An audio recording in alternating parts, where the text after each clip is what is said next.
your balance has become shaky over time, or maybe you care for your parents and worry about the risk of falling. Tonight, you're going to learn how to not only determine your risk for falling, but things you can do to improve balance and reduce fall risk for yourself and your loved ones. Hi, I'm Stephanie Lovelace, and shortly we'll be joined by Occupational Therapist Jill Katz and Physical Therapist Ponichtera. Reducing fall risk is a public health matter. Not only can falls lead to devastating injuries, but they can also lower your confidence when it comes to performing daily tasks or hobbies.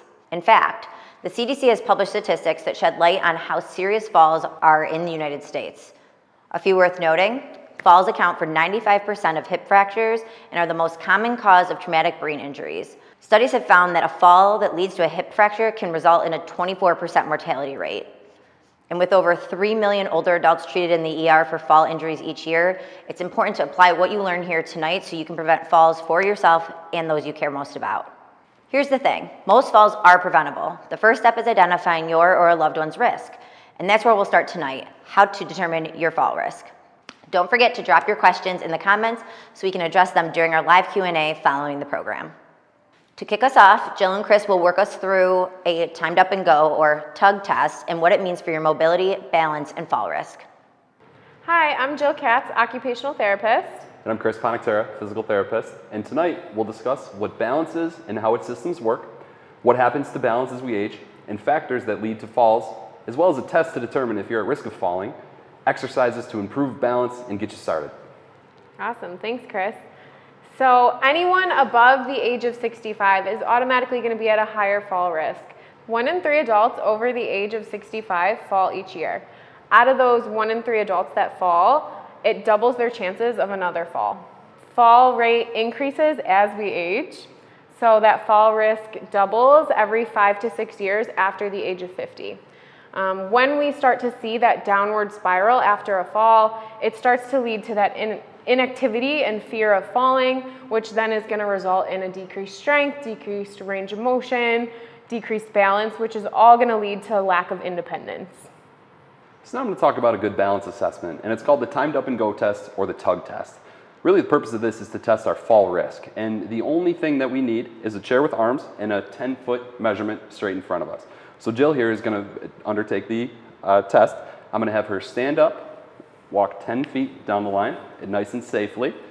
Once she hits that 10-foot line, she's going to come back to where she started and sit down comfortably in the chair, nice and safe. Good. Now once she sits down, that's when the test ends, and what we're looking for is 12 seconds is our number. Anything over 12 seconds indicates that you're at a high risk of falls, and anything under 12 seconds indicates that you're not at a risk of falls. The best thing you can do here is test yourself, or use a parent or a neighbor and have someone test you to see where your fall risk is at if you'd like to assess yourself. Now that we have a way to identify our risk, let's take a step back and really learn what balance is. High risks of falling can be attributed to many factors, but it's best to bucket them into 2 types. The first is intrinsic and the second is extrinsic. To start, we'll focus on intrinsic factors. So Chris, can you tell us a little bit about what intrinsic factors are? Sure. The intrinsic factors are vision, proprioception / sensation, and vestibular. So vision is our eye movements and how we see things during the day and at nighttime in the space that we occupy. So what happens when vision is compromised? Obviously, when vision is compromised, we're talking about more falls where we don't see things around us. Maybe our eyes don't move the way they should. We're certainly setting ourselves up for a higher risk of falling and going down.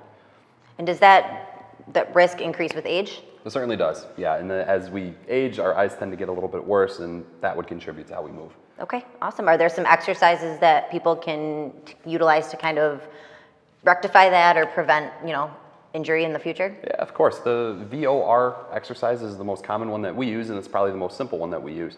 So if you want to perform it, what we'll do is we'll start standing here, and I'll have you just put a finger up in front of you, just shoulder height right there, and I'm going to have you focus in on that finger, and what I want you to do is stare at it, but move your head side to side like you're saying no. And we're going to time that for about 30 seconds, over and over. Good.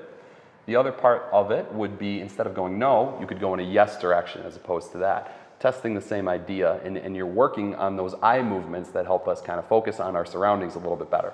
Okay, awesome. Easy enough? The second system after vision is proprioception or sensation. Now, you've probably heard these words a lot, but to define them, proprioception is really how our body works in space. So these are things like awareness of how our systems move or how our body works as we're moving around. More or less, it's coordination. And with that comes sensation, so how we feel things around us. For example, underneath your feet, if you feel the floor within you, that's part of how sensation works and contributes to your balance system. So why is this important for balance? Yeah, when we talk about proprioception and how our body works together, the coordination of how our legs, our arms, trunk, head, how we move, these things need to work together to keep us upright. So when we have an upright body and everything's moving how it should, our head tends to stay how it should, and we're less at risk for falling, and we stay safer. So what happens when that awareness or sensation is compromised? It certainly can elevate the risk of falls as we are not able to coordinate as well as we could. And what about neuropathy? Does that play a piece of this? Certainly. So the neuropathy is not feeling sensation underneath your feet or having a deteriorated sensation somewhere. So if you can't feel the floor underneath you, for example, that definitely can lead to you moving incorrectly in how the foot hits the ground, and that can lead to a fall too. Okay, awesome. And what about an exercise or two to go along with this to help people at home? Yeah, we have one of our favorite exercises that we call ladder balance. So what we're going to do, we'll go over it, but Steph is going to be walking, and we're going to kind of keep ourselves upright, make sure we're nice and safe. Okay, now to go over that exercise, to work on our proprioception and some sensation exercises, what we're going to do, Steph is just going to walk in a straight line, as silly as it sounds, but she's forcing herself to stay nice and upright. So as you see, her head's staying level, her body's staying nice and forward, and her heel is hitting the ground with every step. So she's going to do that for about 10 feet, and then she's going to come on back nice and safely as she's doing. The biggest thing here is to not let the trunk fall forward, keep herself upright, and she's maintaining balance the entire time.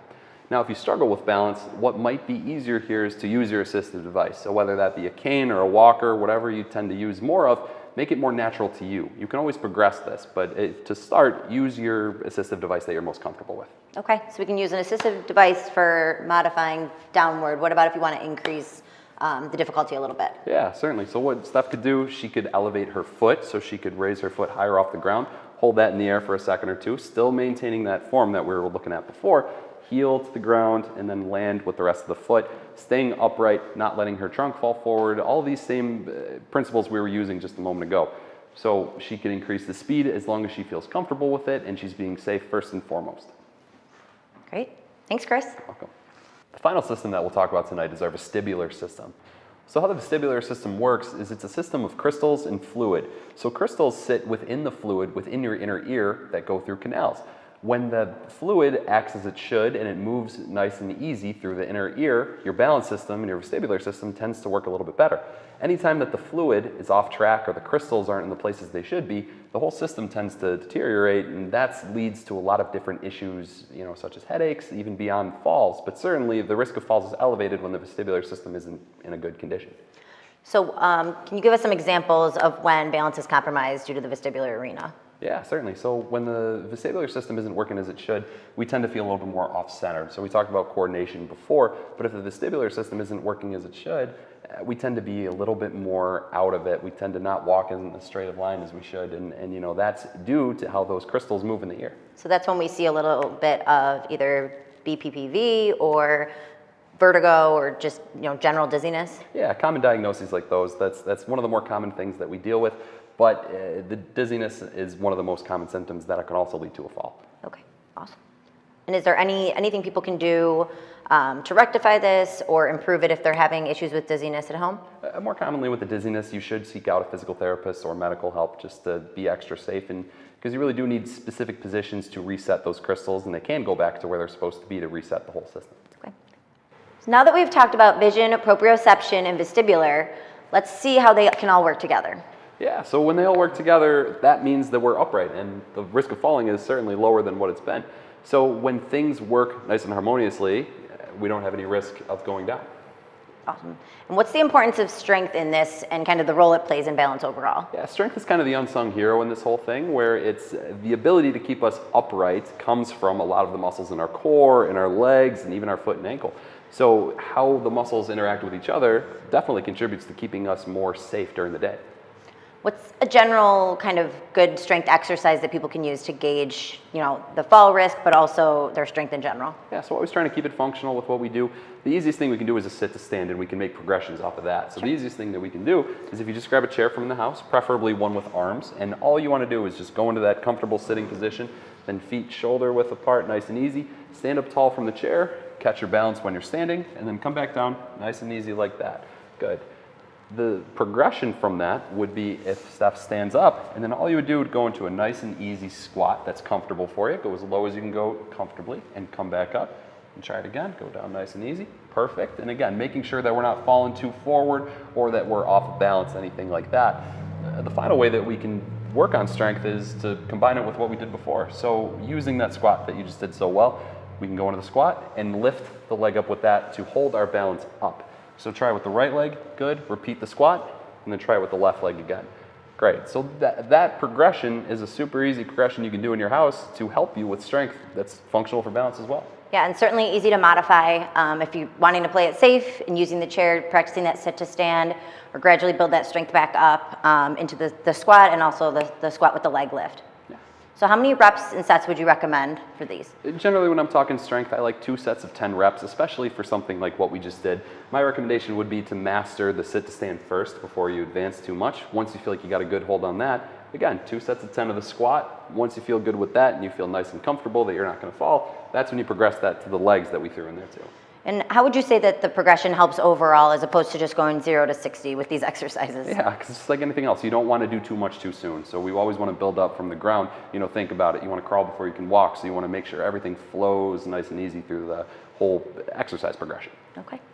Awesome. So I guess to close us out with this piece, can you give us just a recap of the main points we talked about? Yeah, certainly. So the 3 systems that we worked on were vision, proprioceptive, and remember that involves the sensation, and the vestibular system. Now all 3 are unique from each other and they all have their own pros and cons on how they can be worked on and how much effort you need to put into them, but together those 3 systems compose balance, and if one of them isn't working appropriately or as good as the other 2, you're going to feel it. You're going to be affected by that, and there's some really good exercises to help you out with each. Awesome. So key point here is just focus on finding simple solutions that are safe and effective for your ability level and just improving balance with exercise over time. Perfect. Now that we know what balance is and what systems in our body make up balance, the next step is to work on improving balance and boosting confidence.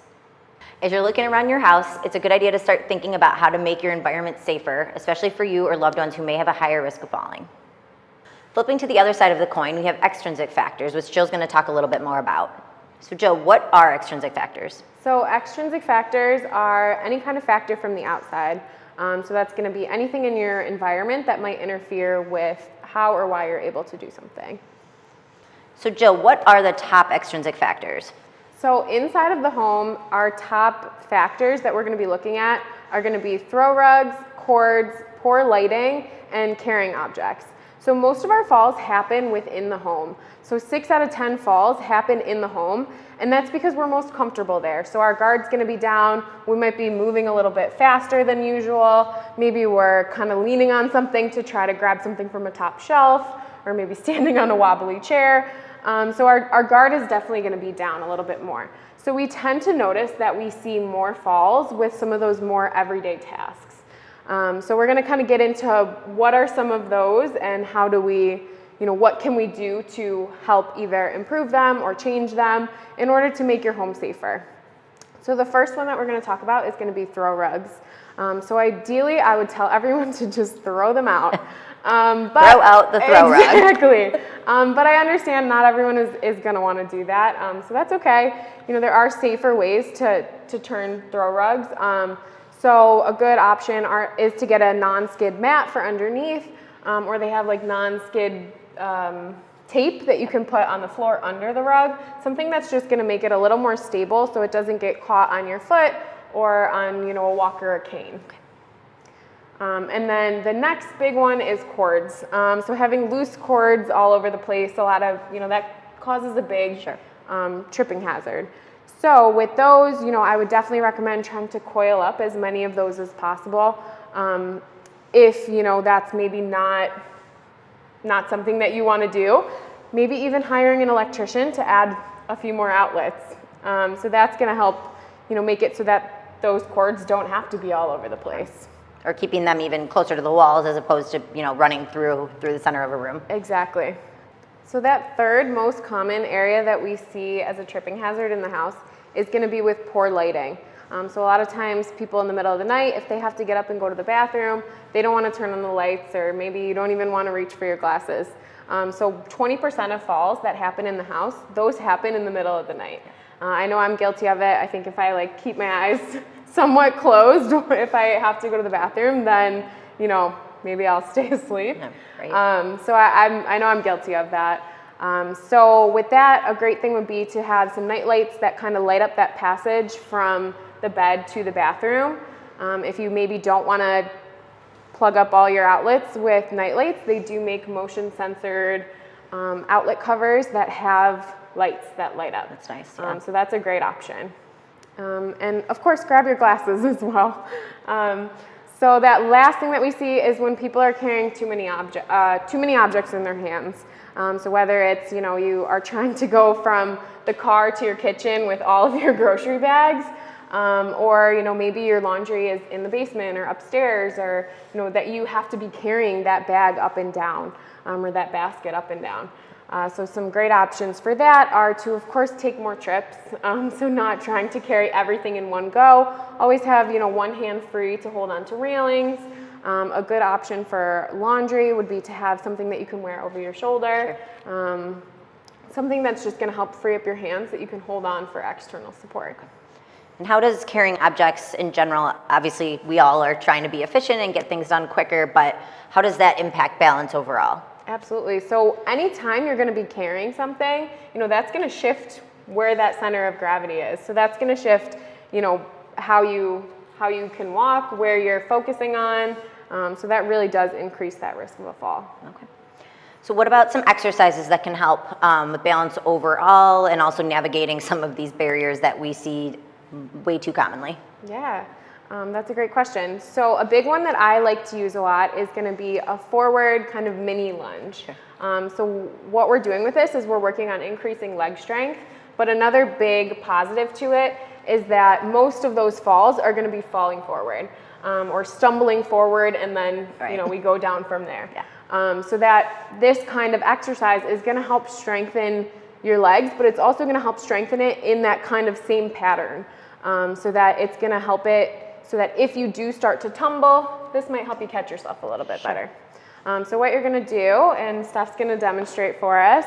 So what she's going to do is she's going to put one leg slightly out in front of the other, and then we're just doing a slight lunge forward and then coming back. Yeah. So it's not like a deep lunge. It's more of just kind of a step with a little bend. Yep. And typically we're going to do, 2 sets of 10 reps on each side. So making sure that we're doing both legs. Sure. If, maybe that's a little too challenging without holding on to something, we can always make it a little easier by having you hold on to stable furniture. That's a big piece. Don't hold on to like a rolling chair while you're doing this. Yeah. Hold on to like a counter or, just something that's not going to roll away. Yeah. And then what about alternatively progressing to something more intense or a little bit more challenging? Yeah. So a great way to grade this up would be to add weight to it. So maybe holding something. So, whether it's you're holding a weighted ball or a weight, or if you don't have a weight, you can use things around the house. Sure. You could use soup cans. You can use a milk jug. You can use your laundry detergent. All of those different things around the house. Those are great. Make for great weights. Easy enough? Yeah.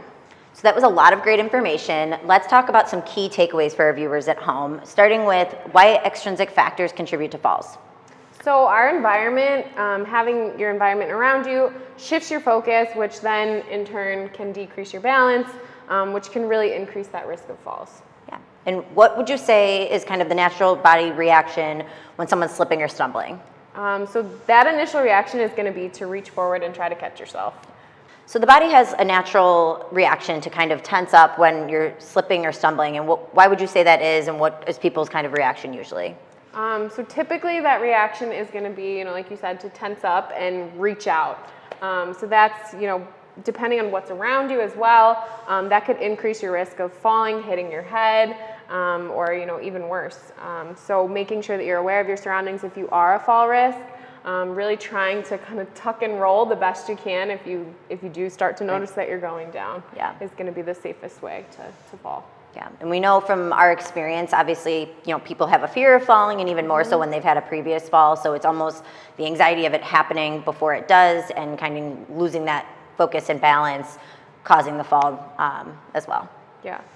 So what are those 4 top factors that people should keep in mind? Yeah, so to review those 4 factors is going to be throw rugs, getting rid of them ideally, or a skid, some kind of skid mat. Cords, so either coiling them up or getting more outlets installed. Poor lighting, either lighting up that pathway to the bathroom with night lights or outlet covers that have lights in them. Making sure that you grab your glasses as well. If you do wear glasses at, throughout the day, that making sure you're not trying to find that path without them. And then last but not least is going to be carrying objects. So whether you are, carrying less and taking more trips, or maybe some kind of wearable carry that then can free up your hands for that external support. Awesome. And what about if people are just looking for some additional guidance or expertise in any of these areas, just to make their home environment safer all around, whether it be during the night or just on any given day while trying to complete tasks and chores and hobbies? Well, you can certainly come in and make an appointment. We would be happy to, review any of those factors that maybe put you individually at risk. Yeah, and for anybody at home that's just looking to see if it even is an issue for you, or ways to prevent it becoming an issue, we will be offering free balance screens following this program for the next 2 weeks. So look for more information on that, so you can sign up and get in with Jill or one of our other team members to have that checked out. As you look to live life on your terms and with minimal limitations, having good balance, confidence, and the ability to prevent falls is essential. Most falls are often life-altering events. For those who are lucky enough to avoid serious injury, the act of falling can lead to a lack of confidence and even anxiety about future falls. This is where strategies to prevent falls are critical. Some are in your environment, while others are intrinsic, like your strength, coordination, and vision. It all starts with knowing your risk. Use the tug test to assess your fall risk, and then work to minimize your chances with what you've learned here tonight. Still have questions? Stick around for our live Q&A coming up next with Jill and Chris.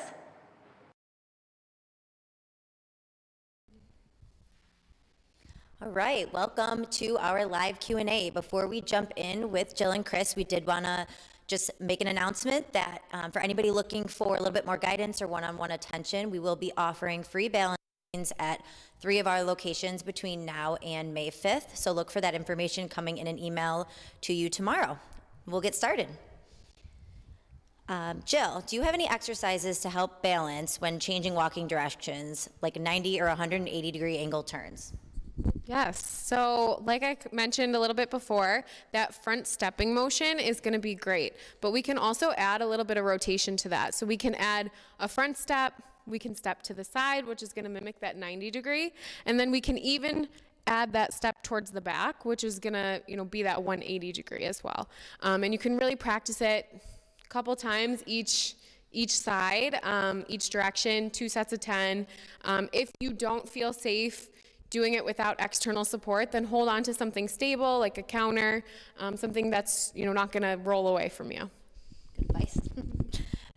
Chris, does anyone at BRG do the Epley maneuver? Yeah, of course. Most of our clinicians are trained on it, so there are vestibular-specific clinicians who work with that more than often, but the Epley maneuver is a very common maneuver that we see with our patients who suffer from vestibular issues. So the clinicians who do treat it, yes, indeed. All right, this one I'm going to give to you as well. Is balanced rehab more involved at your office, and what would it entail? Yeah, so we treat it for a lot of different offices. Really, every single office treats it one way or another. The first thing would be figuring out why the balance is off in the first place. So based on what Jill and I had talked about before, we really want to figure out why balance is impaired to begin with, and then you attack those root causes on what's actually happening. So every single office does treat it, so it would just be dependent on why it's happening in the first place. Great, thanks. Can you speak to proper fitting shoes and their influence with balance? Yeah, of course. So the shoes are very, very important. Obviously, you think about something when you're walking around outside, maybe not so much in the house, but when you're out and about, if the shoes aren't fitting the right way, it's really going to alter the mechanics of your foot, which will influence your knee and your hip and your low back and really the entire body. So if the shoes aren't putting your foot in a good position in the first place, really you're in a bad position to start before you even start moving. And then what would you say are the best shoes or boots to wear during slippery conditions? You always want something that's going to be nice and stable on the bottom. So anything that's making sure that it's ridged, it's not a bad idea to get fitted for shoes professionally. And they'll take a look at your make sure that your shoes are catered to the environment that you're going after. So really any shoe that's nice and safe and is firm on the bottom, that will make sure that you're staying upright. Times like this when we go from 82 to 42 in snow. Jill, what are the best exercises to help with tight hips? So we definitely want to, do both directions. So the first one you could do would be a hamstring stretch. So putting your foot straight out in front of you. You can also do the seated if you don't feel stable doing it standing. But 1 foot forward, toes pointed towards the ceiling and reaching down towards that toe. You'll feel that stretch in the whole backs of your legs. And then you can also do another one that we really like to use a lot in the office is a gate stretch. So you can do this at home on a stair. You can do it in the doorway, whatever kind of works best for you. But 1 foot up on a stair and lunging forward a little bit is really going to give you a good stretch in the front of your hip. Great. Chris, is it normal for my walking speed to slow down as I age? What should I expect when it comes to changes in walking? It's very normal for the walking speed to slow down as you age. So it's one of those things where as we get older, our muscles tend to function not as well as they should. Things get a little bit tighter, things get a little bit weaker. That will influence the cadence, among other things. And on top of that, just generally aging, you would expect things to slow down a little bit more too. So that's something you can expect. There obviously are ways to combat that, but just general day-to-day activities, you would notice that things tend to slow down.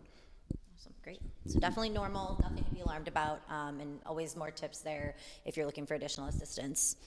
Sometimes when I move my head, I feel as if the room is spinning. What is this?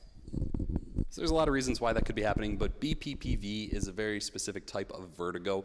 It's positional, so if you move your head in a certain direction consistently, you might notice the room is dizziness or symptoms like what the person had asked. So that could be a potential reason why, but if you consistently notice that, it's not a bad idea to get it looked at in the first place, but that could be one of the solutions and maybe the most likely one. And we do see this time of year especially quite a bit of vertigo, correct? Yeah, very, very frequently.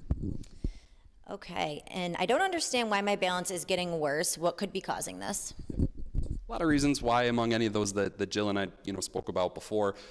First thing, like I kind of mentioned before, is just getting to the root cause of what's happening. So whether that's a muscle weakness, maybe it's a vestibular impairment, could be just the environment around you. There's a lot of reasons why. So figuring out what is actually happening is the most important thing to determine why it's happening in the first place. How can I tell if I need a shoe lift? Would stumbles or falls be an indication?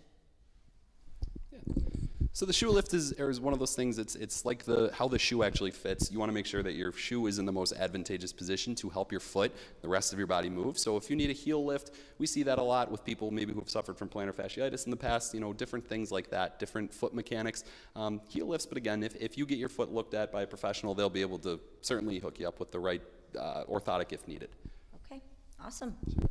I think that wraps up our questions for this evening. Thank you, everybody, for taking the time to join us and learn more about how to find your balance. Feel free to reach out with any additional questions and look for that follow-up information in your email tomorrow. Have a great night.